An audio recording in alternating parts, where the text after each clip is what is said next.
Okay, so if you want to make a collage, like a practical physical collage using your images, instead of doing a digital fragmentation, you can. And the things that you will need is a glue stick or some glue.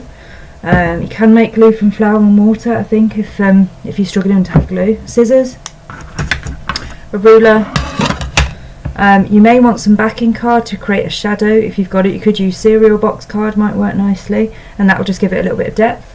And then you need several copies, several printouts of your photos. So I've got 1, 2, 3 of each one that I'm going to use now, and I've got some backing paper we're going to stick it onto. We want to create rectangular fragments, and it's important that those are straight, so they're not wobbly lines, they are sort of accurate straight lined rectangles. Now, one of the easiest ways that we could do this is to do folding. So you could draw on the rectangles, that's absolutely fine, but if you fold and you make sure that the top edges are straight, so they're not like this, that they're straight, you will get accurate lines. So all I'm going to do is kind of fold this portrait and that should give me some lines that I can cut down without me having to faff about with measuring and making templates. So you could make a template out of card of a rectangle and draw around it.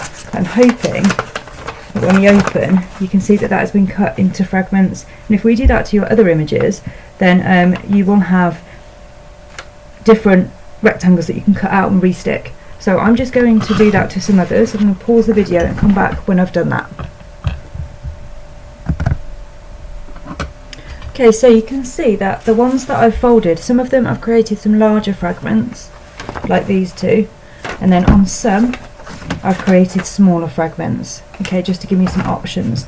You can see it's creasing it slightly, but we can flatten it when you've made it. Alright, and then what I'm going to start to do, I'm going to start to cut out, just using my scissors. If you've got a knife, you could use that if you want to, and I'm going to obviously cut as straight as I can down the fragments that I've folded.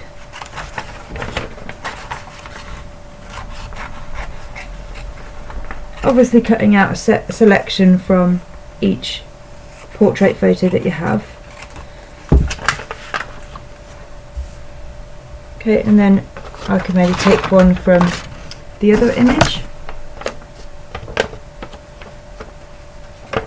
And when I'm cutting down, say, this ear section here, I may not want all of the white space here on the right hand side, so I could make another fold just to give me a straight line.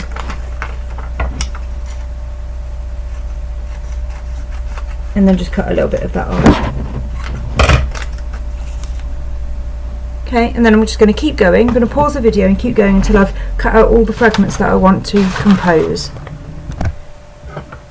So as I've gone along in my portrait, what I've done is, as I've cut the different sections out, I've tried to lay them down and think about where they might go, and then I can work out what next bit to cut out.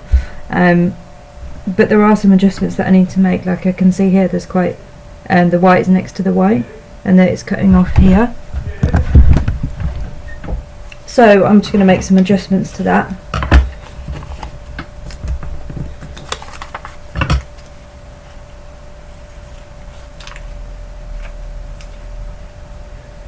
I'm just going to cut off part of this.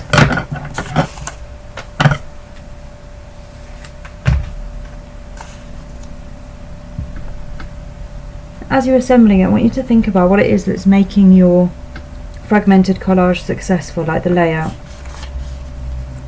So you can see that my edges are quite straight of my different pieces, and that it's loosely laid out in the order and layout of a normal face. So the eyes, then nose, then mouth, then chin, which helps it not to become too abstract and to look like Bruno Delzou's work, because that is how he lays out his portraits. So I think I'm going to keep mine something like this. I think I'm going to cut off part of this because this is too much close to the edge of the page. So I'm just going to quickly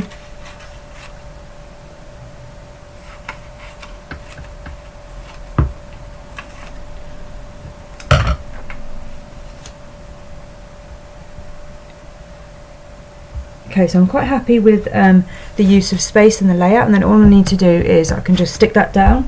If you want to layer it behind some cards, so that some of the layers, for instance maybe those on the top like this one, have a shadow, then you could put it onto some card like this. So I'm just going to stick that piece on just to show you. If you're using a cereal box card, you should be able to just cut through it with scissors. So all I'm going to do is stick it on. Now if you're doing like a drop shadow, the shadow is beneath the piece, so as if it was the light is shining on it from, it would be this direction here. Okay, so the light source is here, meaning we get a shadow under here and under here and on this side, and that's what you need to do for each piece so that your light source is consistent. So if I go down here, remembering to leave a little gap at the bottom, trying to keep it as straight as I can. Okay, so you then have got a raised piece which will have a darker edge and also have a shadow underneath it.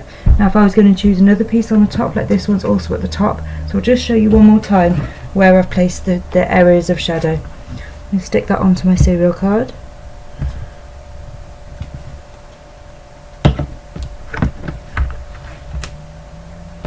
Again, leaving an edge here and an edge here.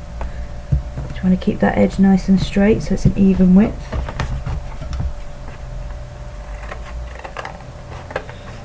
And then again here, leaving that edge at the bottom. So if you want to choose a few pieces in which to make a little bit of a shadow, it will help create a little bit of depth in your work, and again link more closely to Bruno Delzou's. Now I'm going to pause here and stick mine down, and then you can see it when it's finished. So you can see I've stuck down most of my portrait. I just thought I'd show you the last few bits. I've been careful to try and keep a straight edge, so they're kind of very vertical, horizontal and not at an angle, which is similar to Bruno Delzou's. His are not angular like this, they're straight. And then I'm just going to stick these down. I've done a few backed elements to give it a little bit of depth. You can do as many as you want to.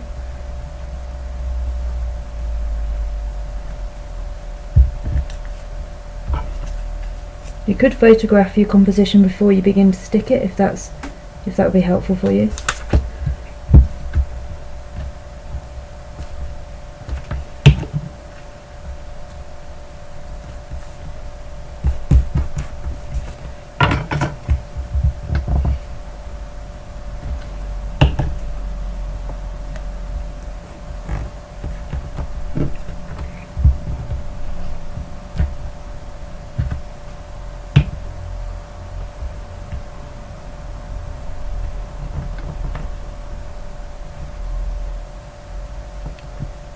There we go, that is my completed Bruno Delzou fragmented portrait using collage.